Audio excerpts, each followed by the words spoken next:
What's up, everybody? Welcome to a Thursday edition of The Squeeze. I am Tyler Coneyman. Hallelujah. We have basketball and hockey on the same night. It's been a while, and we are bleeding. 1-2, 1-2, 1. I think it's been like 5 straight 1-2 days, so just dropping units, 1 unit a day, seemingly every day. So I'm hoping for a 3-0 day, and we'll erase all of the deficits for the last 3 days.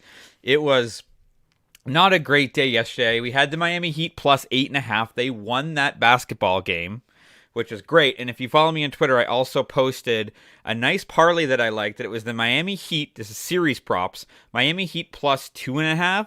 Denver Nuggets plus 1.5 was a plus 104 parlay. So as long as the Heat don't lose in 4 or 5 games, they can't lose in 4. So as long as they don't lose 4 straight, that hits.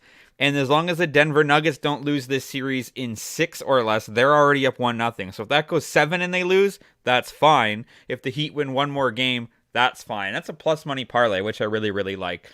Both teams to score in the TFC New York game. That ends 0-0 in one of the world's most boring games I've ever watched. I watched the first 75 minutes of that.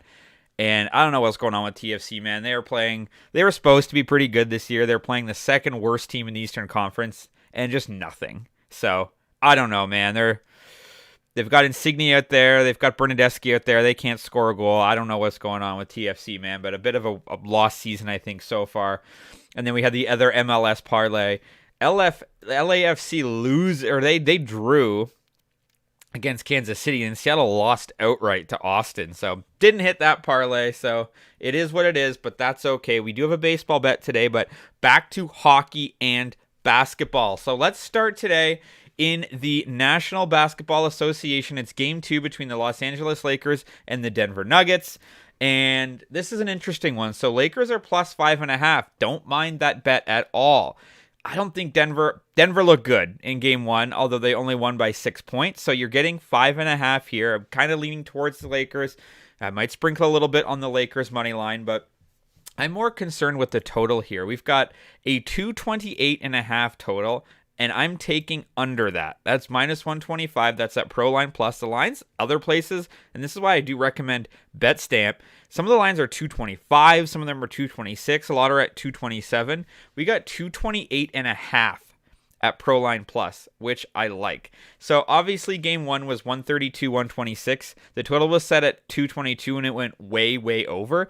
I think game 2 is going to be a much different story. I think you're going to see much more defensive battle. I think the Lakers are going to try to slow this game down. They can't run and gun with Denver. It's just not going to happen. Denver's too good. They have too many shooters. LeBron James and Anthony Davis need to slow this basketball game down. Now, look, if Denver blows the Lakers out of the water again, it probably goes over. I'm hedging that the Lakers are much closer in this game. They possibly win this basketball game. And to do that, they're going to need to slow the pace down. So you had, in game 1, you had totals of like 30. Denver scored 37 points in the first quarter. They scored 35 points in the second quarter.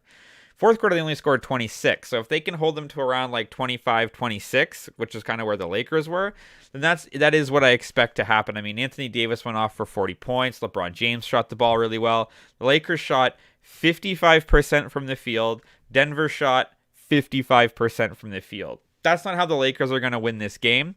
That's not how the Lakers are going to try to win this series. So I'm expecting this to be a little bit different, some adjustments to be made, and I think game 2 is going to be more of a defensive battle. And look, that's still 114 points each on this for a playoff game. So I'm taking under 228.5 for minus 125 at ProLine Plus.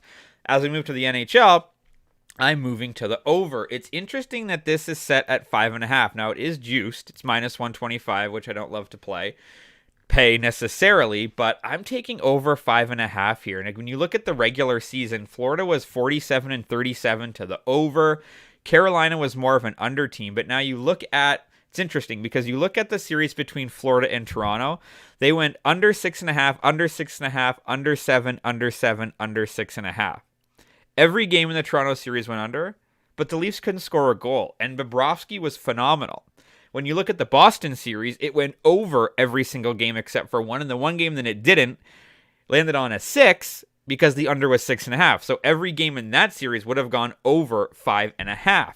You look at Carolina, Their last game against New Jersey went under. That's a hard fought a game there under 5.5. Then went over 5.5, over. So all the games against New Jersey, aside from one, went over. You had Carolina score 6. They scored 4. They scored 6. They scored 5.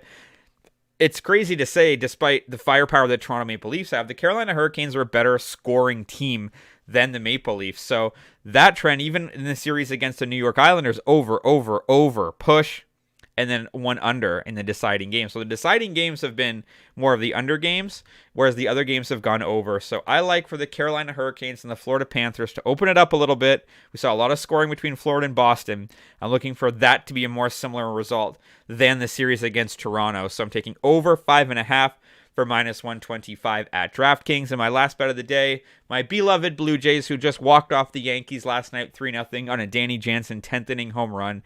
I'm taking the Blue Jays to be leading this game on the money line after 5 innings. Now, it's not a spread. I didn't bet the spread, so I just bet straight money line -120. So if this game is tied after 5, this bet is a push. So as long as the Yankees aren't leading, at worst we push. If not, we win. It's Barrios today against Nestor Cortes.